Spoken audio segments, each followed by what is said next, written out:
Getting underneath what is underneath is critical to true freedom and happiness. Building our relationship with our Spirit of the universe takes time. He has been with us the whole time.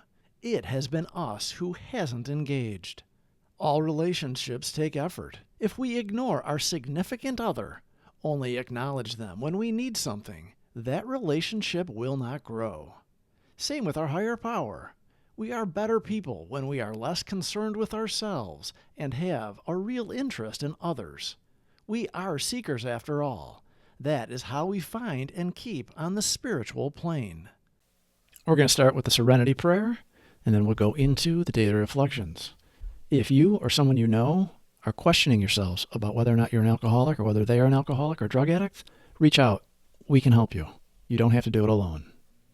God, grant me the serenity to accept the things I cannot change, courage to change the things I can, and the wisdom to know the difference.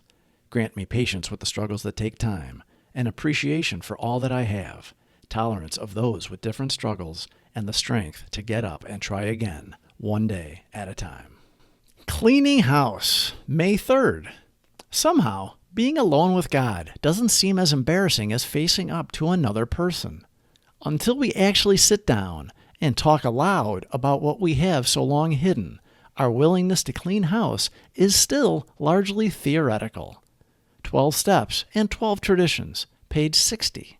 It wasn't unusual for me to talk to God and myself about my character defects, but to sit down face to face and openly discuss these intimacies with another person was much more difficult. I recognized in the experience, however, a similar relief to the one I had experienced when I first admitted I was an alcoholic. I began to appreciate the spiritual significance of the program and that this step was just an introduction to what was yet to come in the remaining 7 steps.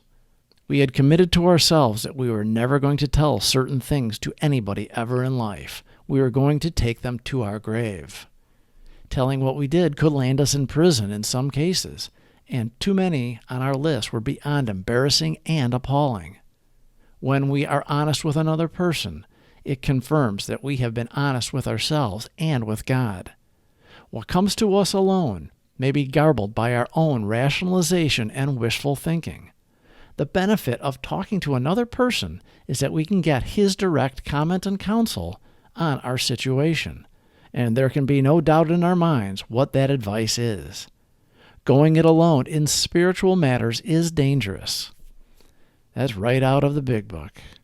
That is why we pick a trusting person who knows what they are doing.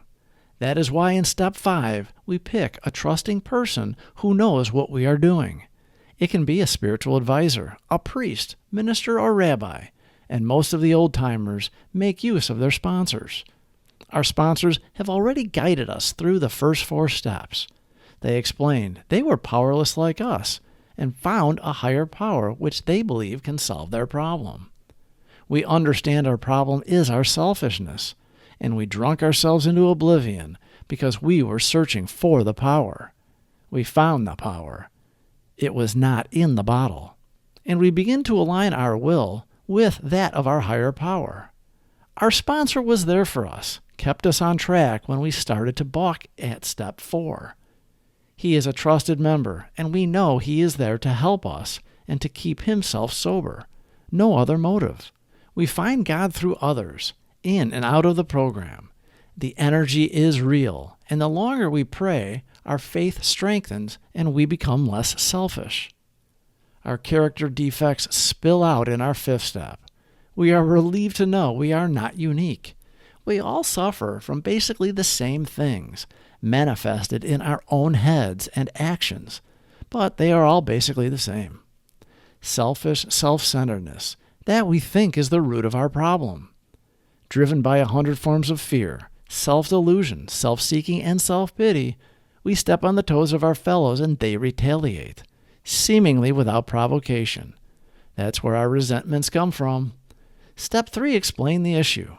We laid it out in step 4, and we tell all in step 5, so we clean out our closet and ask God to remove our liabilities. We are on the right path, optimistically, welcoming each new day to see what He has in store for us.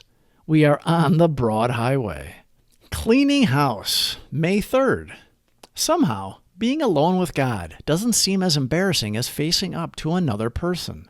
Until we actually sit down and talk aloud about what we have so long hidden, our willingness to clean house is still largely theoretical. 12 Steps and 12 Traditions, page 60. It wasn't unusual for me to talk to God and myself about my character defects, but to sit down face to face and openly discuss these intimacies with another person was much more difficult. I recognized in the experience, however, a similar relief to the one I had experienced when I first admitted I was an alcoholic. I began to appreciate the spiritual significance of the program and that this step was just an introduction to what was yet to come in the remaining 7 steps. Please subscribe for more videos. Thank you for watching.